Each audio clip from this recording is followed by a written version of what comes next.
Can't decide and torn between a romantic, comedy, action, or an indie film to watch for the weekend? Well. Golden State Media Concepts Movie Podcast is your ultimate guide to the latest movies. Join us as we dissect the latest on the blockbusters. It's the Golden State Media Concepts Movie Podcast.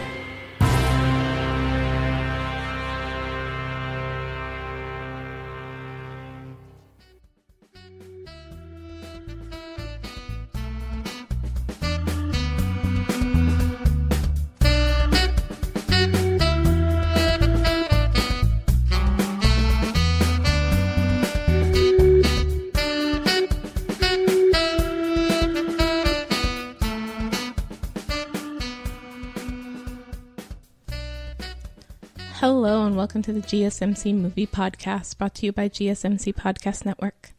I'm your host, Staci, and today we will be talking about two survival, but also kind of love story movies, which is Adrift and The Mountain Between Us. So, as of this recording, Adrift has just come out, and this is the film based on a true story starring Shailene Woodley and Sam Claflin about a couple who is sailing a yacht across the Pacific Ocean when they run into a hurricane which disables their yacht, and they have to try and find a way to survive when they're out in the middle of the ocean, far from where they meant to be, and they can't move as quickly as they'd like because the boat's kind of broken down. So yeah, this film, I was going into it, I was more interested in the story than the actors. I liked Sam Claflin as Finnick in the Hunger Games films, but I don't know that I've seen him in... I'm not sure I've seen him in anything else, and if I have, it didn't really leave an impression on me. I've not been the biggest Shailene Woodley fan before. I watched the first two Divergent films and I don't super like those films in general. I think there's a number of problems with them, but I didn't really care for her, and I've not really wanted to see too much else that she's been in. Like, I actually read The Fault in Our Stars and got emotional about it, and then was like, you know what, I've read it. Even though I'd like to see the film, I'm not a big Shailene Woodley fan, so I won't. But she rises, in my estimation, in this film. If you've seen the previews, you know that Sam Claflin's character gets injured. He has a broken leg and broken ribs and can't really do much in this whole, we have to find some way to survive as we're drifting in the ocean thing.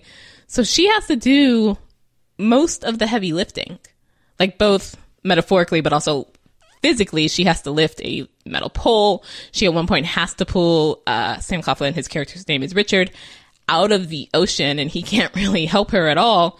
She has to do a lot of the physical stuff, but she also has to do a lot of the just storytelling, acting wise, because he can't really do much. He can't even move too much because his character would be in so much pain. So he, a lot of time, kind of talks with his eyes closed, or kind of talks looking very not fully awake and not fully there. And I mean, broken leg and broken ribs in the middle of the sea where you're running out of food and water and don't really have, proper medicine.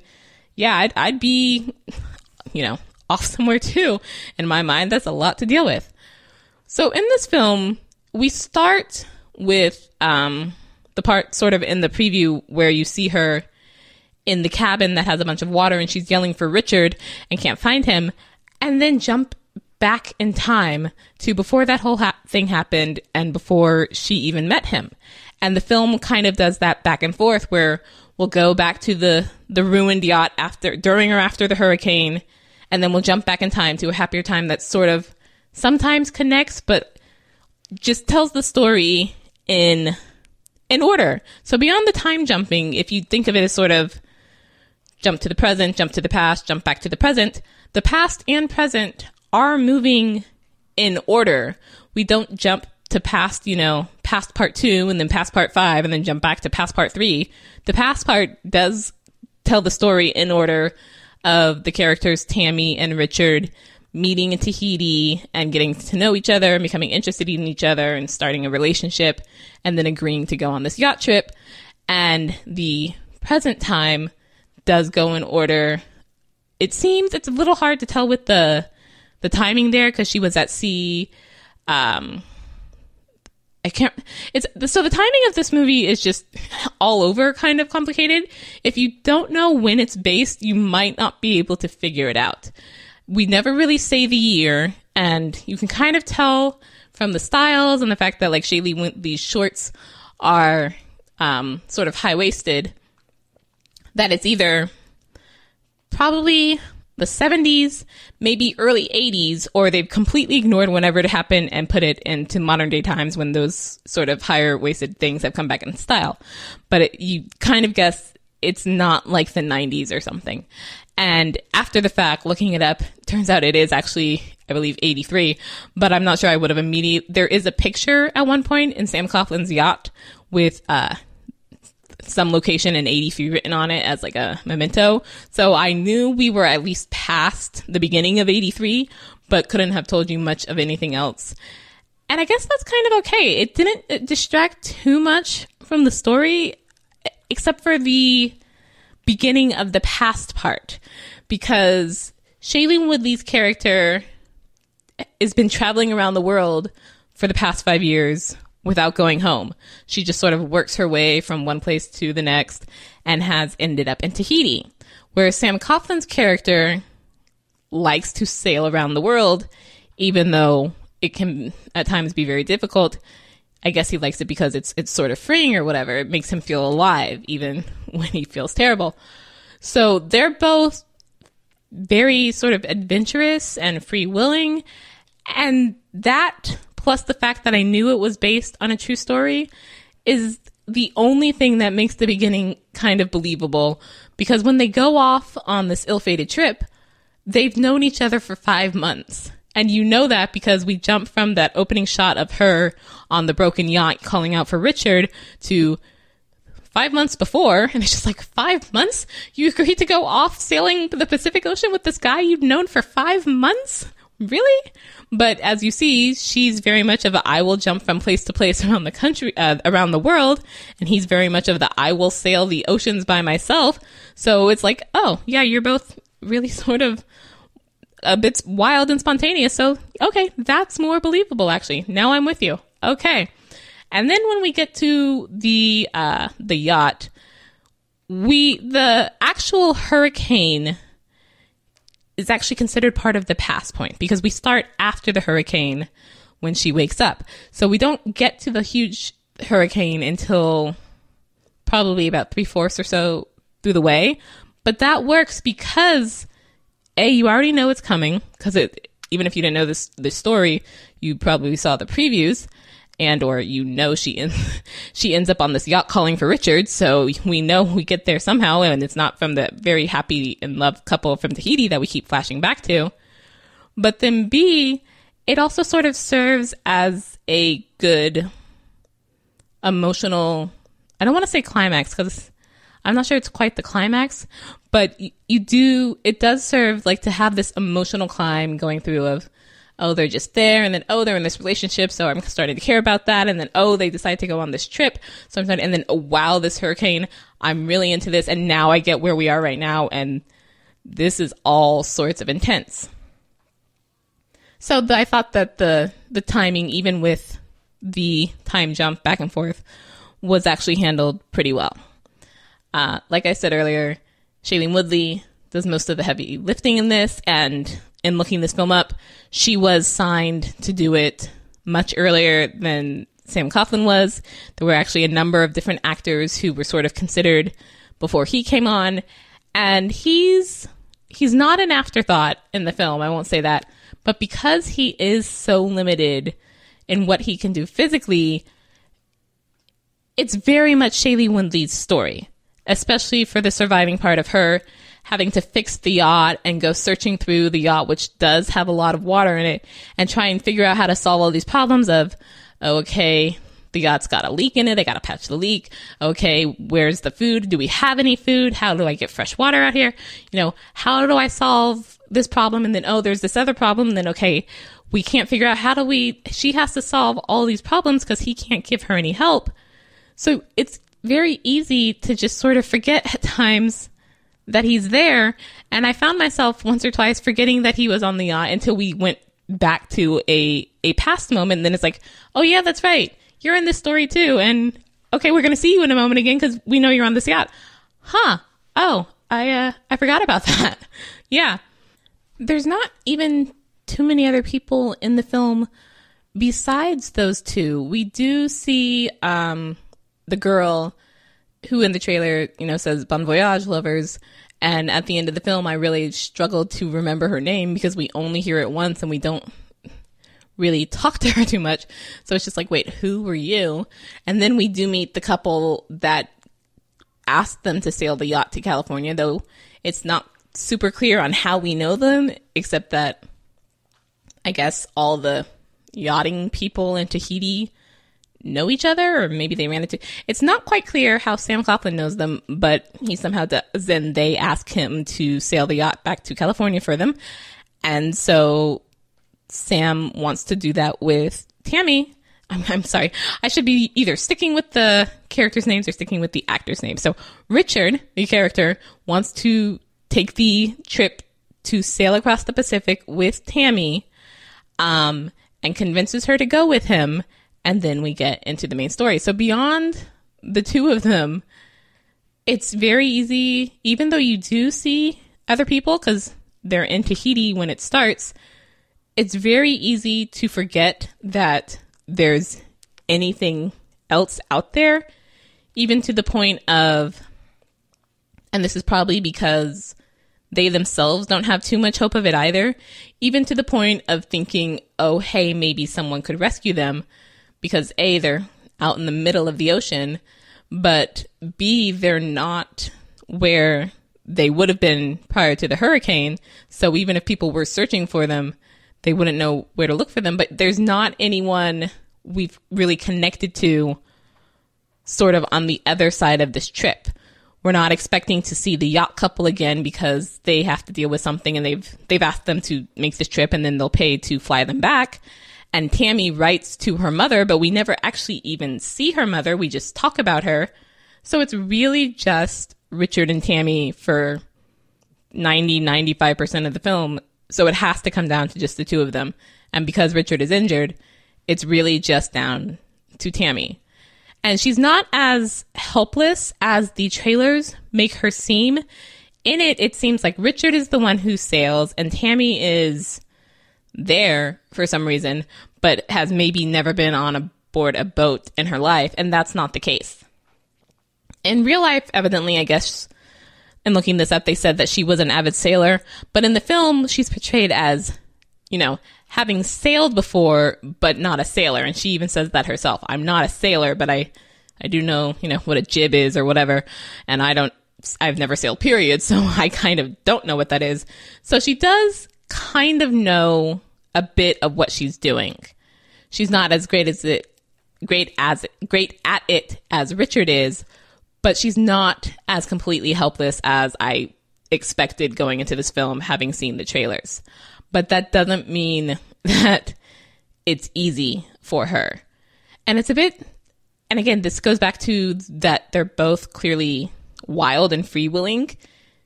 Even though I know this is a true story,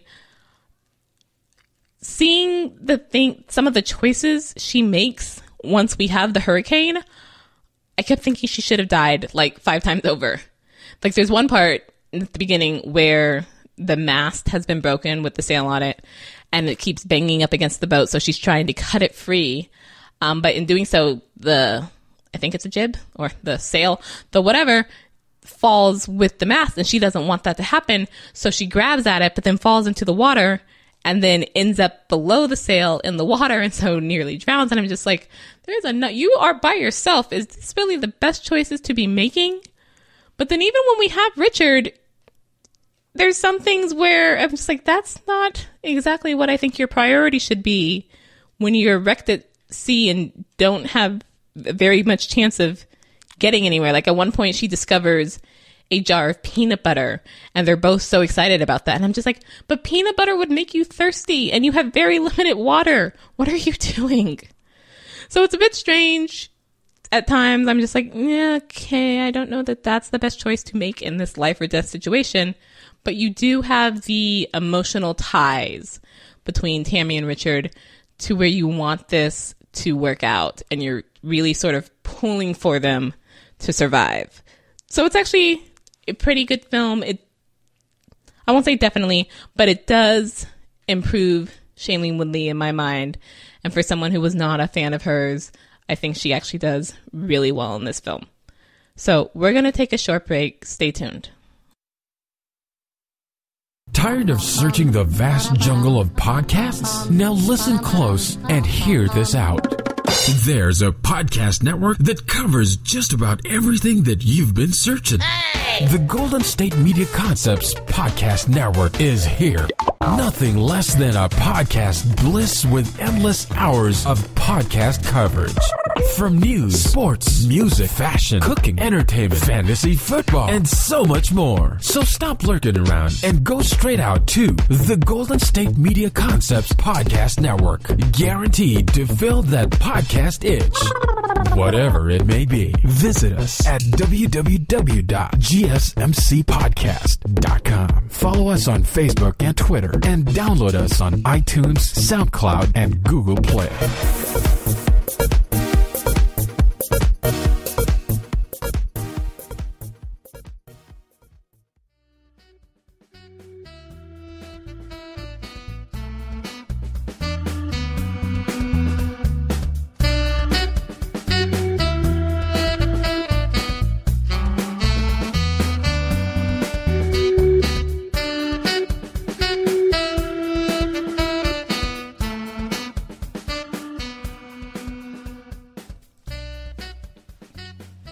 Welcome back to the GSMC Movie Podcast. Our second survival film today is The Mountain Between Us, which I had wanted to see even when it came out just because that looked intense. Although with both of these films, I now neither want to... I most definitely would not go yachting across an ocean, but it also kind of makes me... I was not a big fan of flying in very small planes either. So it's both more like not so much I won't do things that I normally do as to I feel reassured of my... what at the time seemed maybe irrational fear that now I'm like, nope, definitely not getting into those small versions of things. If I'm going to travel in that way, it is going to be on the larger, seemingly safer version of a boat and or plane. So in this film, Kate Winslet and Idris Elba are trapped at an airport because of a storm, and they both have very strong reasons for needing to be back to where they're going immediately. And so Kate Winslet comes up with the idea to sort of charter this small plane to take them to the airport they're supposed to get to, where they would then catch their connecting flight. So they decide to do this, but the pilot does not file a flight plan, and things go somewhat wrong, and they end up out in the middle of, like, it's called The Mountain Between Us, but they're like literally out in the middle of, I think, a mountain range in the snow where no one knows where they are. And they don't have a way to contact anyone because they have no cell reception. And them trying to find a way to survive. Do we stay in the plane hoping to be rescued? Do we try and get down the mountain to find help? What do we do? And I only have you, this other one person, to depend on.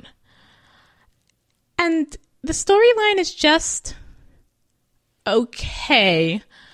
I found myself, as we were going into it, really hoping that we wouldn't have a love story, and we get something from Kate's backstory at the beginning that I'm like, okay, it's just going to be a survival film, and what that means, you know, as us as humans and turning to others in our moment of need and all that. And then, yeah, we do get a love story. Just... yeah, heavy sigh. There's not much. I was just like, oh, really? And I found myself, as we start seeing them sort of not even have feelings, sort of connect to each other more, even though they still sort of frustrate each other. But because they have to rely on each other, they start getting closer, and it starts feeling more and more like we might possibly get to a love story. And I found myself constantly thinking of that line from Speed about relationships based on intense circumstances never lasting. And it's just like, yeah, this is not going to work. This is a once in a gazillion thing that doesn't happen to most people. And if you get off this mountain, what are you going to do? This is, don't do a love story. Oh, why are we doing a love story? And I've never been in a life or death situation like this. So I don't know. Maybe it's natural for the human being to want to turn to others in that moment, and feelings just not being rational. That comes out as being I think I love this person because we survived together, or we're in the life or death situation together, or they saved my life, or whatever. But yeah, I kind of really do wish there wasn't a love story in this film. And if the actors weren't as good as Kate Winslet and Idris Elba are, just in general, this would not be that great of a film. Because story-wise, it's just okay. It is evidently based off a book, but I haven't read it. And it's just not terrible, not terribly formulaic, but not super great, because it would have been amazing to see how this would play out without a love story. But whatever. Winslet and Elba are just really good actors in general, and they do a good job here with what is not the best material. Idris Elba is playing a Londoner, so he is doing, I'm not sure if that's his actual natural accent, but he does have a British accent, whereas Kate Winslet is actually playing an American, so she is not using her original accent. But they are sort of conflict definitely in style. He is a surgeon. He's much more sort of stick to the rules. He likes to be prepared and in control. And she is much more, she's a photojournalist or something. She flies by the seat of her pants. She's much more of sort of, we have to just go with our feelings. And there is a conversation they have at one point where she's asking about what he does, and he's a brain surgeon. And she says, why the brain? And he explains why the brain is just such this great thing. And she's like, well, what about the heart? And he's like, the heart is just a muscle. But you can very clearly tell that's supposed to be a juxtaposition between them. Him being the brain, liking to be logical, liking to think things through, and her being the heart and just going much more based off of feelings and emotions. And there's a number of things. That's the only one that really comes up sort of dialogue-wise. But there's a number of times in the film where visually they're kind of juxtaposed against each other. There's this one shot, which is really great, and then we refer back to it a bit later, where you see Idris Elba's face, but only Kate Winslet's hand. And I won't go into why exactly that shot is just so great, but it's possibly like my favorite shot in the film. And then later, after they've had an argument, you see her sitting down and him outside this window, and there's a flag behind her head for some reason, but you can clearly see this sort of like, oh yes, this is how we're separated sort of thing, not just between this pane of glass, but also they're standing almost in opposition. She's on the right, he's on the left, facing each other, but not quite looking at each other. And you can just sort of see this is what we're supposed to be looking at. They're sort of opposed to each other. Got it. Those aren't too heavy, and there's, again, not a lot of them. I liked most of them when they came up. But yeah, and then the last, I don't know, maybe 20 minutes of this film or so were just sort of for me. And I think that's a lot where the film, where people maybe didn't like the film as much, it doesn't feel like the film finished well, based off of what we got with the whole confrontation of them and them having to learn how to work together because they've only got each other to survive, to where we get in the ending is just sort of, okay, I guess that's maybe realistic-ish, but, And there's a thing, again, not the best material, there's a thing with a dog in this film that a good amount of time just felt like, no, really? Just Why do we have this dog? This dog is just sort of a device. Do we really have to have this dog? And would two people in this, very desperate survival situation really care as much about this dog as they do? Because at one point the dog is injured and Kate Winslet wants him to take care of the dog, and so they do. And I'm just like, but wait, really? Like, would you really be like, oh, we've got to save the poor dog while we ourselves are afraid we're going to die out here on this mountain? Really? That's your... Again, I've never been in either of these situations, so I don't know what my priorities would be, but I'm just like, priorities, people. You could die. Are these really your priorities right now? Okay, whatever. But we do then later, again, the dog is sort of a device. We do see a reason later why we needed the dog, or otherwise the story couldn't have continued the way it did. But for the most part, most of the time when the dog's there, I'm just like, why is the dog there? Except that I think also there maybe needed to be a break, because again, like Adrift, there are other characters in this film, but you don't see them very much at all. It is mostly Elba and Winslet on the mountain by themselves and dealing with each other. And unlike Shailene Woodley and Sam Coughlin's characters in Adrift, Idris Elba and Kate Winslet are not in love when this story starts, and so they don't even have that connection. To tie them together in what is a very desperate survival situation. Like, we actually get at one point even a conversation between the two of them about how it's okay if you want to leave. I'd understand anybody would leave in the situation and go and save themselves. So because they really have never met each other before they decide to charter this plane together, there's much more of them having to learn with A, this is a person I don't know, and B, this is a person who's quite different from me.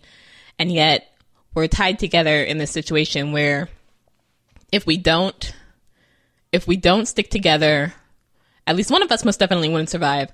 But the only way we're going to survive together is by learning to deal with all these things that sort of drive us crazy about the other person.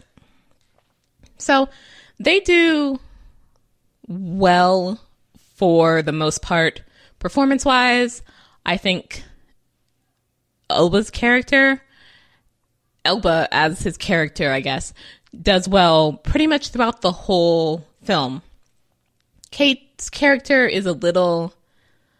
Even though I feel we get more about Kate's character, Elba's character is sort of a mystery for most of the film, whereas Kate, again, because of her character just being very much emotional and feeling, she just sort of tells things much more easily, and he's much more guarded and close to the vest.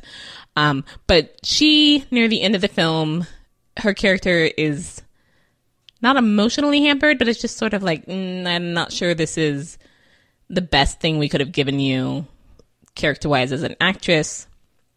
You kind of have to really work to make this work, to make this believable that this is what you would do.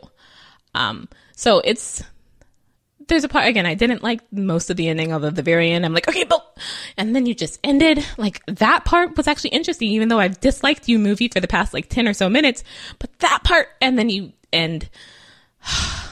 Okay, fine, movie. I see how it is. So yeah, these were two survival films, one based on a true story, one based on a fictional book. Both, fortunately, unfortunately, depending on how you look at it, have love stories that they're dealing with. I prefer The Mountain Between Us just because, I think those two actors are really great actors, whereas the two actors in Adrift aren't terrible, but they're not to that level yet. But also because there was at least a small period of time in the movie where I could hope for it just to be this movie about survival and sort of keeping your humanity in survival without having a love story, I felt more drawn in at times with The Mountain Between Us than with Adrift, because also Adrift being based on a true story, you kind of can guess about the ending and whether or not that's, going to be a good ending or not. Although I was a bit surprised with some of the things that happen in Adrift. So, yeah. Adrift, decent film. Woodley's performance is pretty good.